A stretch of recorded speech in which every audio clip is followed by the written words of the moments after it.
My name's Michael Grant, 42. If you asked my wife's family who I am, they'd tell you I'm the guy who makes their Mercedes smell like vanilla. According to the Hollingsworths, I wash cars for a living. They decided that at a dinner, where the wine cost more than my rent.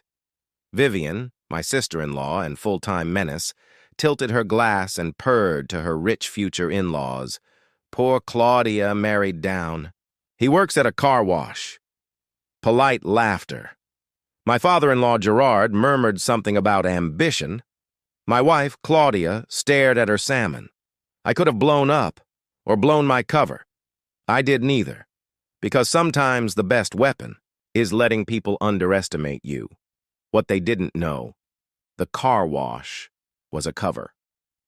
For 3 years, I'd been deep undercover with the U.S. Marshals Service, mapping a trafficking network that moved human beings like freight. While they compared vintages, I memorized phone numbers off chrome bumpers and handed info to my real team, Luis Ortega, Dana Cho, and Chief Deputy Marshal Raymond Black. I scrubbed wheels that had carried victims. I vacuumed SUVs for men who talked about ballet recitals while arranging shipments of kids.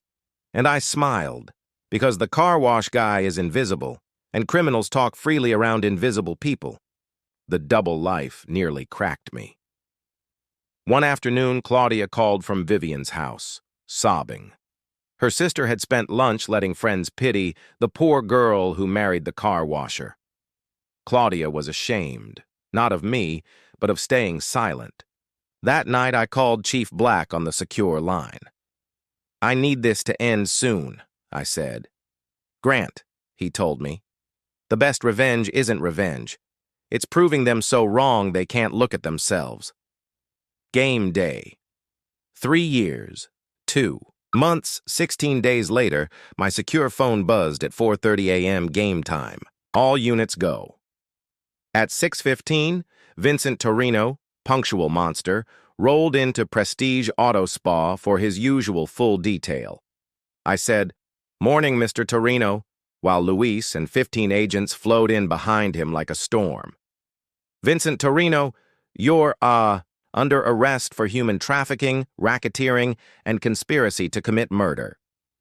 By noon, we had 17 arrests across 4 states: Torino, Elena, Shopping Network, Vasquez, the money men, the drivers. More important, 47 victims freed, 15 of them children. I held my real badge for the first time in 3 years and felt my spine straighten. "What now?" Luis grinned. "I'm going shopping," I said, "for a uniform." The Ellison estate. 3 days later, an embossed invitation gleamed on our counter, Vivian's engagement party. Claudia asked if I really wanted to go. "This isn't for me," I told her. "It's for you." Saturday night, I dressed in my U.S. Marshal dress blues. Ribbons, bronze star, badge polished bright. It felt like putting on my real skin. The Ellison place was Versailles with better parking.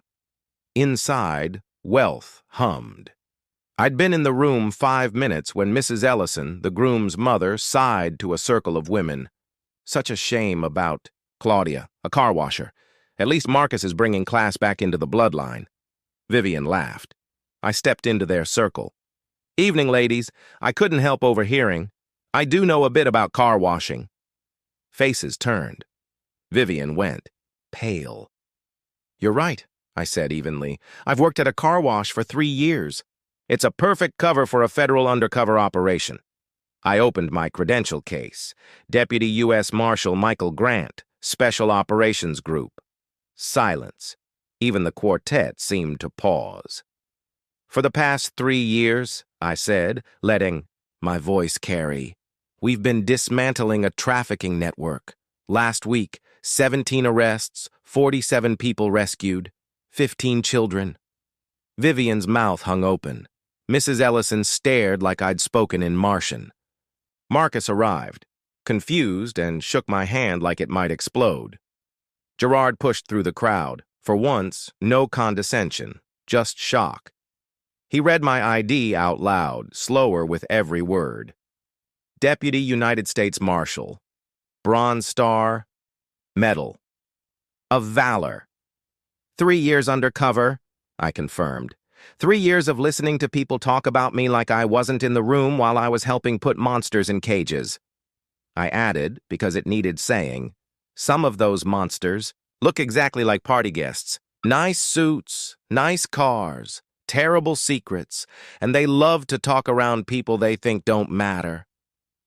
The ballroom shifted. Conversations flattened.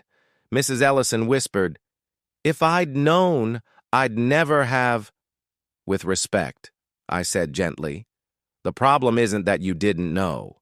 It's that you thought what I seemed to do made me less worthy of respect." That shut the room up better than the band could. All evening, people asked about the work. Gerard offered a halting apology for misjudging me, for making his daughter feel small. Claudia slid her arm through mine with a smile that said everything. Pride, relief, I told you so. Vivian tried to recenter the party on herself.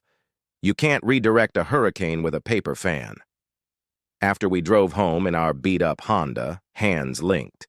"That," Claudia said, "was the most satisfying thing I've ever seen." I laughed. Really laughed.